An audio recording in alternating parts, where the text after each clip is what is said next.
Am I an a-hole for refusing to take down my video, which was a gift from my best man? I have an older sister, 6 years my senior, and for as long as I can recall, whenever something significant occurred in my life, it often got overshadowed by events related to her. It felt like my major milestones never really had a chance to shine. Consider this.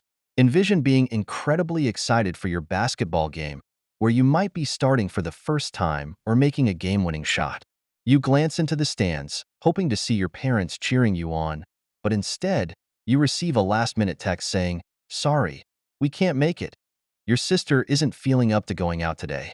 And it wasn't just sports. Significant life moments were affected too, like my high school graduation, a once-in-a-lifetime occasion. You'd assume that's an event not to be missed, right? Well, I was preparing to walk across the stage, receive my diploma, maybe even toss my hat in the air. But then, once again, comes the sorry message because my sister had a challenging day at work and needed support. This cycle persisted as I grew older. Fast forward to one of the most important days of my life, my wedding day.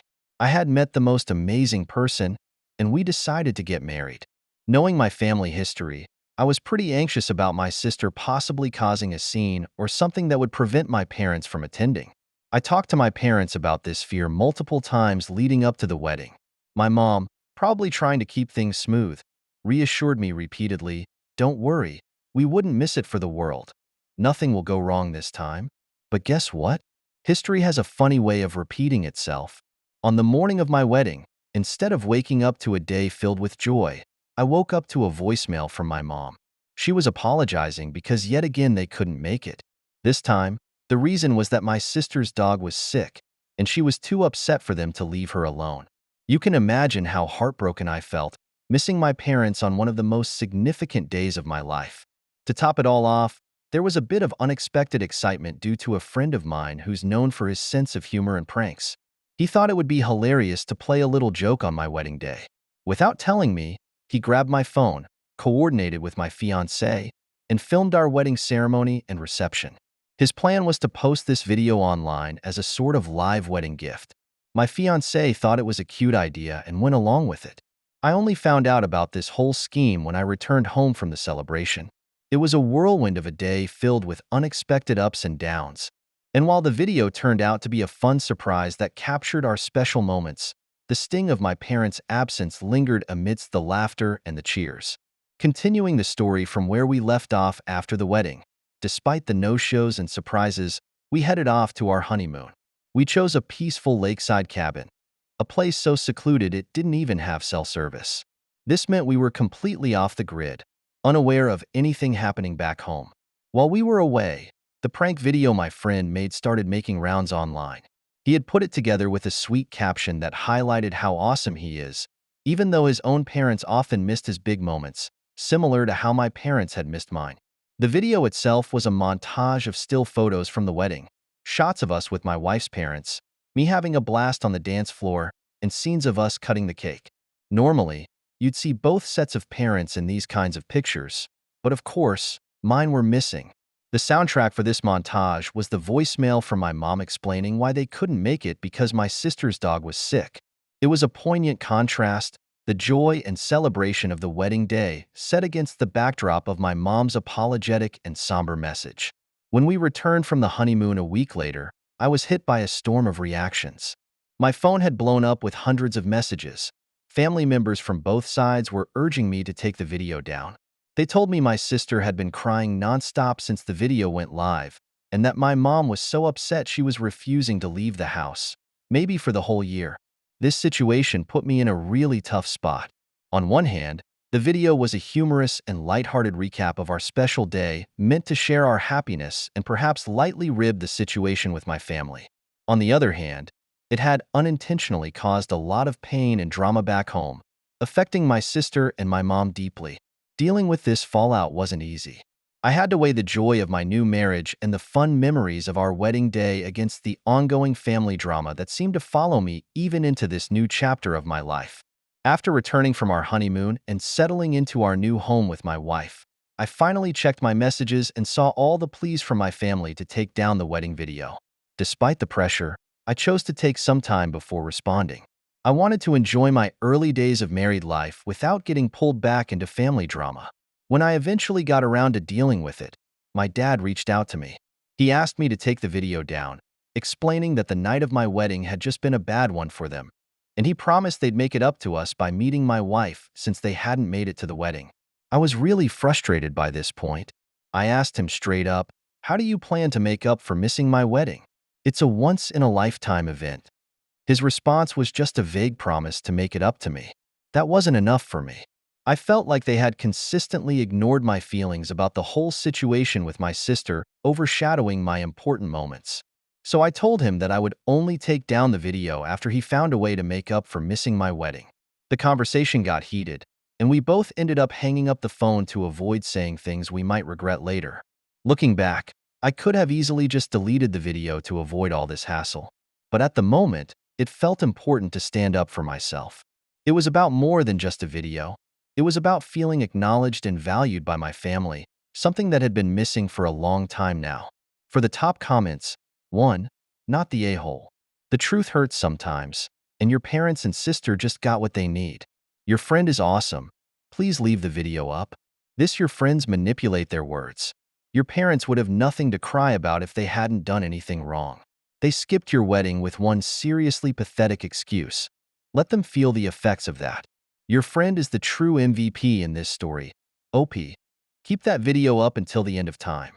Your parents need to be reminded just how much they failed you and favored your sister. Your family doesn't like it. Lucky for you. You just married into a new one. 2. Not the a-hole. Not only would I leave it up, but I would start a YouTube channel and add to it. You know when you post holiday pictures with your mom speaking over it with, "Sorry, we can't make it," says he has a pimple? Or when you post baby pictures with mom/dad saying, "Sorry," but says he is having a bad hair day. Post links here, Facebook, Twitter. Monetize it to make a nice nest egg and enjoy your life as the free. 3. Not the a-hole. They were finally called out on their blatant favoritism, and they obviously don't take it well. I'd hold off inviting them anywhere or to anything obscene, at least for a while. Don't make them your first priority when you clearly aren't theirs. Focus on your new wife and your absolutely awesome friend. They both sound like keepers, to be honest. My parents missing my wedding because my sister's dog was sick and she was sad would probably be no contact worthy for me, especially if my sister was 6 years older than me. If she was 4 and the family pet was dying, it may be understandable, but a grown woman needing both her parents to be consoled because her dog wasn't well? Jesus. Blatant golden child/black sheep base going on. Their daughter gets pandered and spoiled since her birth to the point of her taking it absolutely for granted. Son gets neglected and emotionally mistreated to the point of him knowing better than to expect anything from his parents at all. Story 2. Am I the a-hole for telling my sister to adopt kids if she wants them so much? Alright, let's go into more detail about the situation with my sister, Hannah. She's 35 years old and had a really tough couple of years. Back in 2021, she went through a tough divorce that turned her world upside down, and she even ended up losing her house because of it. Seeing her struggle like this was hard, and since I have a stable job and a big enough house, I decided to help her out. So, I invited her to live with me and my 2 daughters, who are 9 and 4 years old. The idea was for her to stay with us without paying rent so she could save up some money and eventually find a new place of her own. Living together turned out to be pretty great for the most part. Hannah isn't just staying with us. She's become a big part of our daily lives. She helps out by paying some of the bills, something I didn't ask her to do, but she insists on contributing. She's also super sweet around the house, always ready to lend a hand with chores or whatever else needs doing. One of the best things about having Hannah with us is how much she loves my daughters, and they love her right back. Since she only works part-time, she spends a lot of time at home, which has turned out to be a big help for me. She stepped into the role of a babysitter, looking after the girls while I'm at work. This has been a huge relief for me financially because it means I don't have to pay for daycare or a nanny. However, this close-knit setup has led to a bit of an issue. I'm really happy that Hannah is so attentive and caring towards my daughters, but there are times when I feel like she's maybe getting a bit too involved. For example, she started to come along to all the school events for my eldest daughter. At first, I thought it was great that she was so supportive, But it became a problem when she began introducing my daughters as her own. This made things confusing, especially at school where it's important for the staff to have clear information about family relationships. I had to talk to Hannah about this.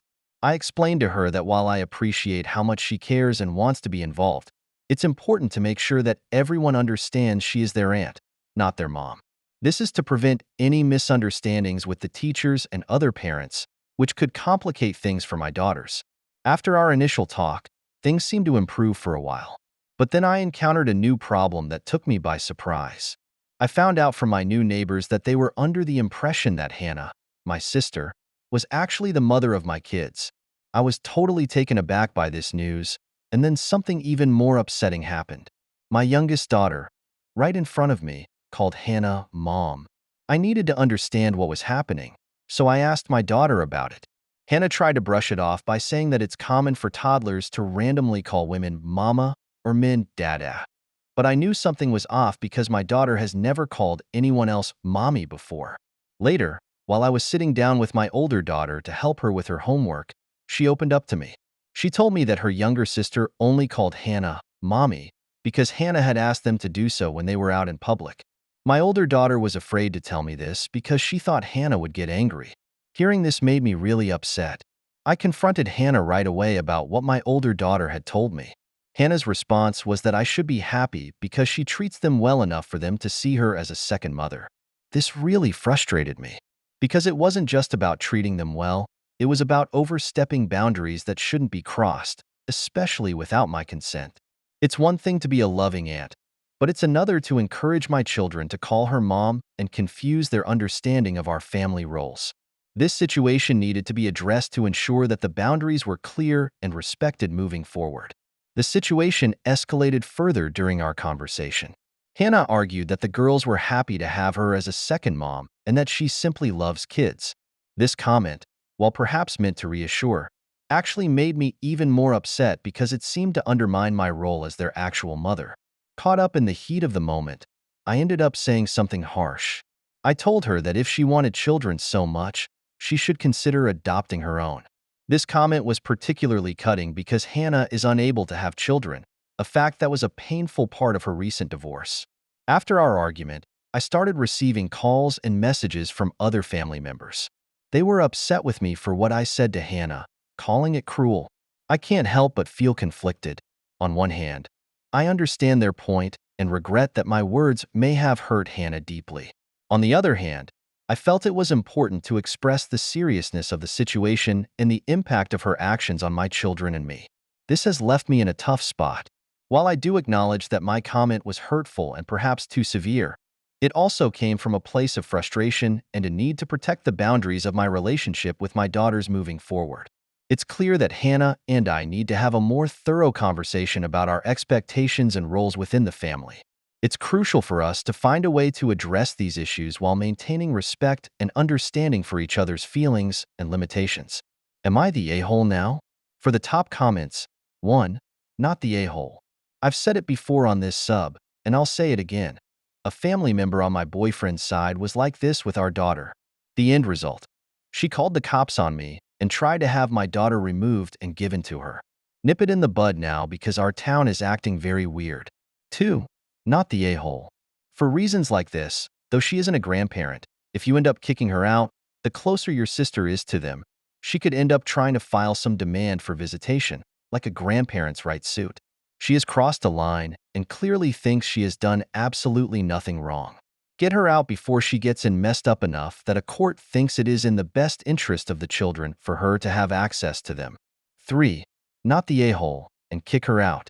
She told Opie's kids to keep a secret from Opie or else she'd get mad at the kids. Even without the secrets being, "You must call me mom," that's enough reason to not want her around kids. Yes, the secret parts freak me out big time. Incredibly worrisome. I think sister needs to see a therapist about some stuff. It's terrible that she can't conceive. Plus, adding on to divorce to her mental load might have made her crack a bit. Until then, I'd go low contact at least, because that behavior is crazy nasty. Not the a-hole. Story 3. Am I the a-hole for siding with my mom over my wife and telling my wife it was her fault for putting me on the spot? So here's how my wife and I usually handle things. We always support each other when we're out and about, like at parties or family gatherings. If we disagree on something, we don't argue about it right there in front of everyone. Instead, we wait until we're back at home to talk things over quietly. It's like having a team strategy where we show a united front to the world, but can still figure things out between us in private. Now here's where a bit of a situation came up involving my mom. She lives really far away, a whole 8-hour flight from where my wife and I live. So whenever she plans a visit, she doesn't just come for a weekend. She stays for around 4 to 5 days because it makes more sense after traveling so far. But here's the important part. My mom is the one who chose to move away from us a while back. When she did, my wife was very clear with her. She explained that since my mom made the decision to move, doesn't have young children to take care of, and has a job that lets her choose her hours, she should be the one who comes to visit us. My wife also mentioned that even though we love having her, we're not going to completely change our normal lives during her visits. We've got limited vacation time, and we really want to save that for special trips or fun activities with our kids. So we made it clear we can't take time off just to entertain my mom. At first, this felt a bit strange to me, but I knew it made sense, so I agreed with my wife. The last time my mom visited, which was 3 years ago, we stuck to our usual routine. We both went to work every day, and my mom stayed at our house since she was alone most of the day. By the time we came back in the evening, she was super restless. It seemed like she was getting really bored and frustrated with being on her own so much. During my mom's last visit, we pretty much stuck to our regular daily routine. We did all the usual stuff around the house. My wife was really helpful and took over some of my chores so I could spend a bit more time with my mom. We had our typical dinners like we do on any normal weeknight. But despite this, by the end of her visit, it was pretty obvious that my mom was not having a good time. She was exhausted, unhappy, and for some reason, she wasn't eating much at all. She seemed really upset but didn't say anything about it, though you could tell she was annoyed. Then the whole world got hit with COVID, and that made everything more complicated. Because of the pandemic, we all got super busy and just couldn't visit each other. Recently, we tried to mend things a bit by inviting her to come over again, but my mom flat out refused. She told us that her last trip felt like torture because we didn't really take time to host her properly. She said if we weren't going to make an effort, she'd rather not visit. I thought she had a point because she never really asked for much. She just chose not to put herself in that situation again. However, this really upset my wife. She wanted me to call my mom out for acting entitled. I didn't think that was the right move, so I didn't. But my wife went ahead and called my mom anyway, accusing her of being childish and needing constant attention. This blew up into a big argument where my mom shouted that we were terrible hosts, and she was so bored during her last visit that she actually cried one day. It was a messy situation, and it just showed how tough it can be to balance everyone's expectations and feelings. We were trying to keep our lives as normal as possible, but maybe we didn't consider enough how my mom felt being on her own so much. It's tricky, and it seems like we all have different views on how these visits should go. My mom made it pretty clear that she doesn't want to keep visiting us if things don't change because she doesn't feel super welcome. She's okay with us visiting her, though, so she's kind of left the door open for us to come over anytime we want. Then things got a bit heated between my wife and my mom. My wife asked me if I was going to step in and do something about how my mom and she were getting along. My mom felt that my wife was being too harsh on her and wanted me to help calm things down. This put me in a really tough spot because my wife then asked me to pick a side, hers or my mom's. I ended up saying I was on my mom's side, and this caused a big reaction. My mom started laughing, maybe because she felt relieved or supported, but it wasn't a good moment for my wife. She got really upset, started crying, and then she hung up the phone. Now she feels like I've betrayed her, and she's pretty hurt. She even called me a mama's boy, which stung because I haven't actually seen my mom in 3 years. I tried to explain to my wife that it wasn't fair for her to make me choose sides like that suddenly. I also said that my mom has a right to decide not to visit if she feels like it's always a big hassle, or if she's not feeling welcome. This whole situation is tricky because it feels like no matter what I say, someone I care about ends up feeling bad. We're kind of stuck trying to figure out how to make everyone feel okay without causing more arguments. It's like trying to keep all your friends happy at once.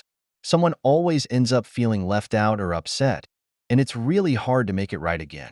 Now for the comments. I mean, if you want to plan things and host your mom with activities and great meals, what is stopping you? It seems to me like your wife doesn't want to be expected to drop all her responsibilities to plan, prepare, and be the host, a role that women have been conditioned to take automatically. I would also guess that your wife may feel daunted by what hosting usually means for her. Personal time off, sure, but also planning activities, reservations at meals, cleaning and setting up the guest room, cooking, grocery shopping, ensuring the kids have the right balance of grandparent time, educational time, downtime, etc. That's stressful. If you want your mom to come, have a conversation with your wife about how to ensure you can be welcoming and gracious hosts without overburdening your wife, meaning you take on more of these responsibilities because it's your mom. His wife, she runs Opie's life. We will never take the kids to visit your mother. We won't be taking any PTO during your mother's visits. We won't in any way alter our daily routines, and will behave as if your mother wasn't here. Now that your mother's feelings have been hurt by my design, I will yell at her for having those feelings and taking steps to avoid a repeat. I will rub salt in the wound by instructing you to tell her that you agree with me, and I do. Now, I think there's more to the story. Clearly, the wife and mother-in-law don't have a good relationship, so there must be background as to why wife is being like this. If my mother-in-law moved away, I'd likely have the same restrictions in place. I'm not very confrontational, so it may not come across the same way, etc., but my mother-in-law is awful to me. She doesn't respect my boundaries. Erin's upset for my daughter. She has made racist comments about my appearance for years, and that's not something I'm comfortable existing about on a frequent basis. I'm also not going to go out of my way to go visit someone who makes me uncomfortable and feels. Then, I think the situation was handled poorly and that there wasn't one particular person that's at fault here, but Opie is definitely an a-hole. His wife's complaints are ones he could have solved if he wanted to, rather than shift the blame onto his wife. Everyone sucks here. Your mom navigated airports and getting to you. Is she incapable of renting a car, using one of yours? Your mom was starving because she expected someone to shop and cook for her. She's acting super entitled in that her visit required everyone to drop what they were doing for her. Sounds like she is high maintenance, and your wife had her number even before your mom moved away. I won't say your wife saying that you couldn't take time off when your mom visited was wrong. Maybe you don't take your 4-week off as PTO was precious, but a couple of days would have been inappropriate. She also was foolish to call your mom and argue with her instead of just leaving it alone. You are the a-hole because you denigrated your wife in front of your mother, plus not helping your mom have a better trip the first time around. We'll talk about all this later, or let's end this call and speak again another time, or a zillion other non-committal answers were better than saying I'm on my mom's side. I'd go to counseling with your wife if I were you. Both of you have stuff to apologize for, but your mother is the biggest a-hole.